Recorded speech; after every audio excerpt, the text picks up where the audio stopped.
नमस्कार।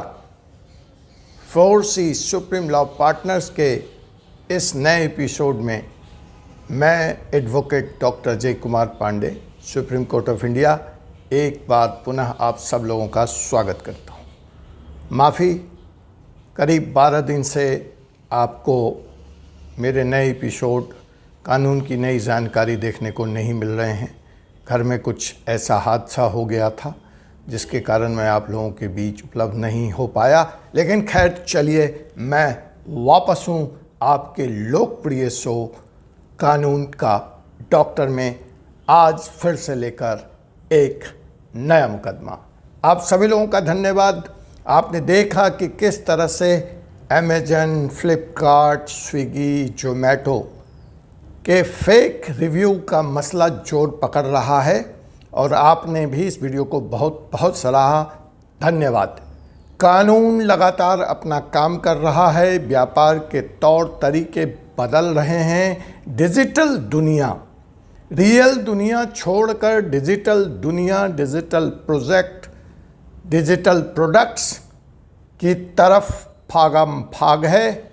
और इसलिए जिस तेज़ी से इस नए क्षेत्र का, इस नए डोमेन का विस्तार हो रहा है, हमारे देश के कानून को भी सख्त ज़रूरत है कानूनों में तब्दीली करके जनता को, ग्राहक को, कंज्यूमर को इन बड़े डिजिटल या साइबर अपराधियों से बचाने की पुरजोर कोशिश की जाए।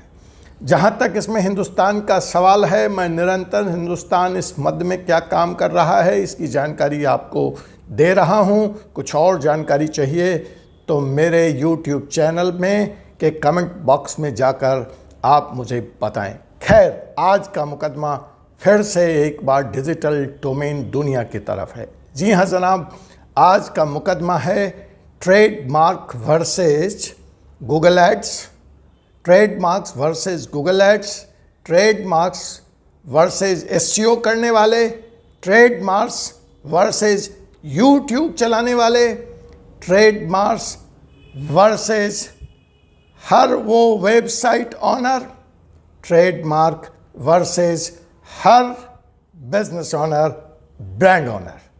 कहीं जाने अनजाने आप कानून का तो उल्लंघन नहीं कर रहे हैं।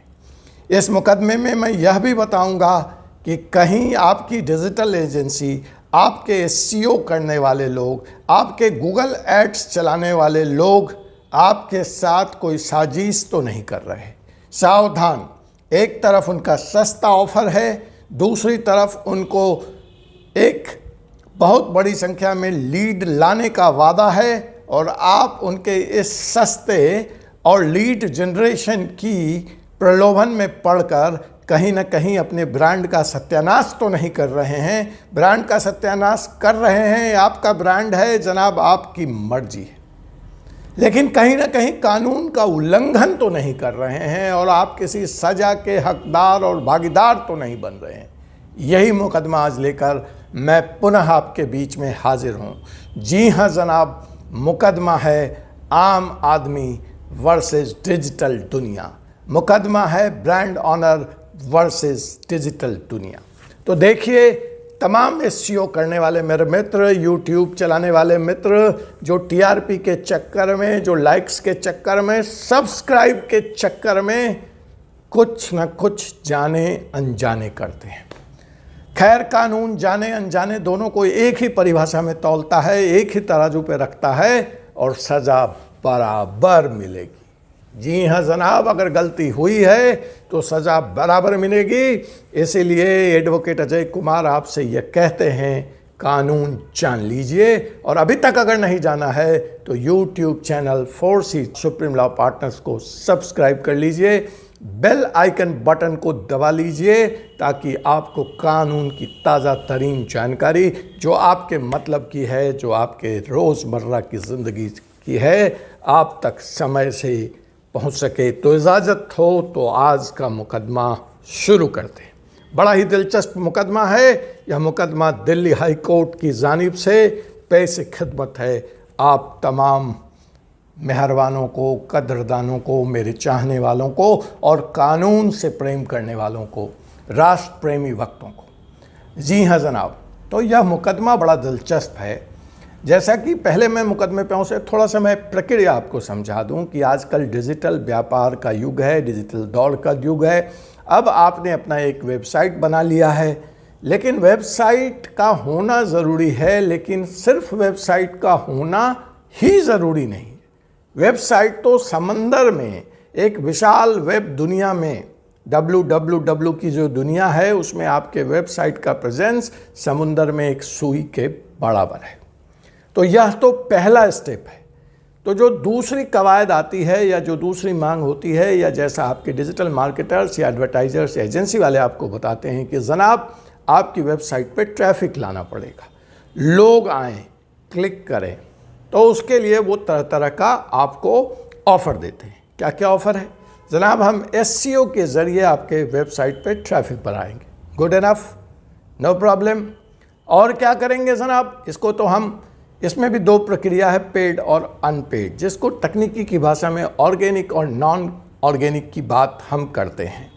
खैर, फिर वो जो दूसरा तरीका आपको देते हैं वो कहते हैं जी हम गूगल प्लेटफॉर्म पे एडवर्टीजमेंट चलाएंगे। जी चलाइए। अब सवाल ये है कि SEO करने के लिए और गूगल ऐड चलाने के लिए आपको एक प्रॉमिस्ड लीड देने के लिए ये एजेंसी करती क्या है, इसको आप समझें।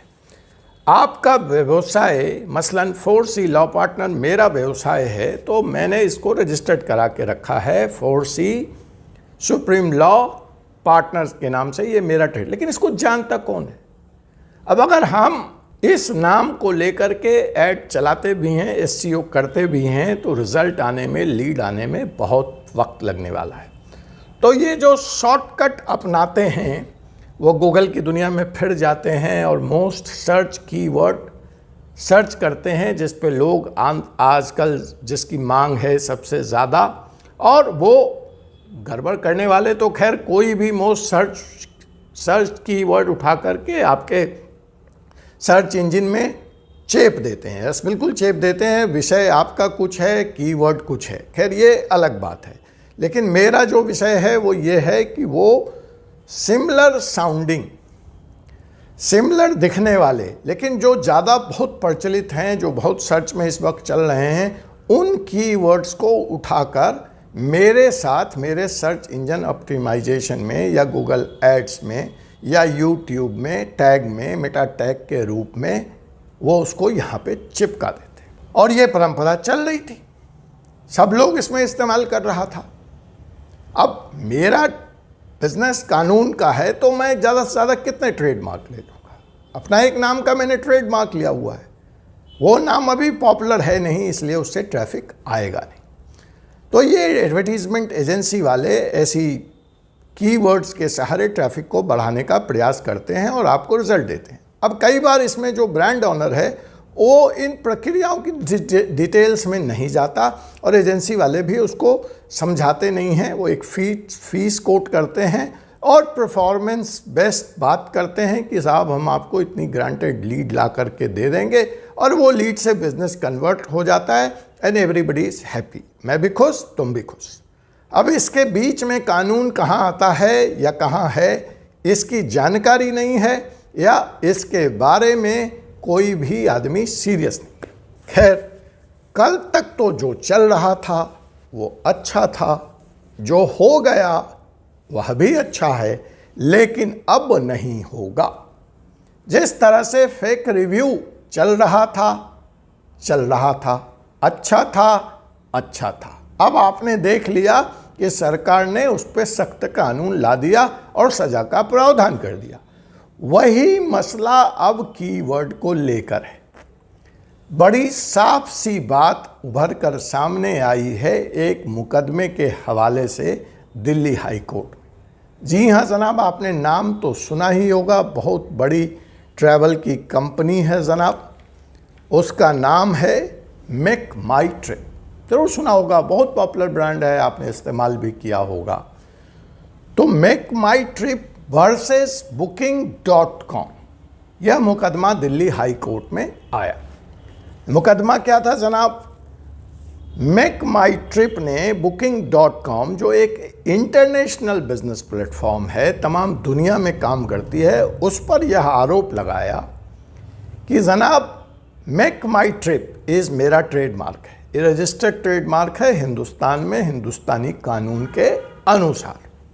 अब प्रॉब्लम क्या है, Booking.com इसको मेक अलग, माई अलग, ट्रिप अलग, या कीवर्ड में मेक माई ट्रिप। अब कीवर्ड देखिए दिखता नहीं है, जो लोग तकनीकी को नहीं समझते हैं, ये इनविजिबल है। देखिए सामने सामने तो सब लोग समझता है कि मेक माई ट्रिप मेरा वर्ड है, अगर कोई और इसको इस्तेमाल करेगा तो इन्फ्रिंजमेंट के दायरे में आएगा, वायलेशंस के दायरे में आएगा और उसको इस बात की सज़ा मिलेगी। इतनी तक की तो जानकारी सबको है इस देश में।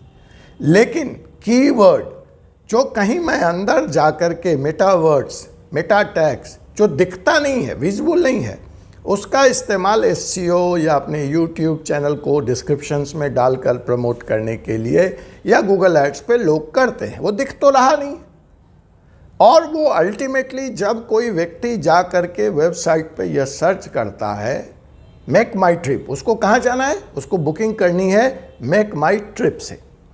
अब मेक माई ट्रिप और Booking.com दोनों का ट्रेड सिमिलर है, दोनों एक तरह के काम करते हैं, hotel booking, airlines booking, train tickets booking इत्यादि इत्यादि।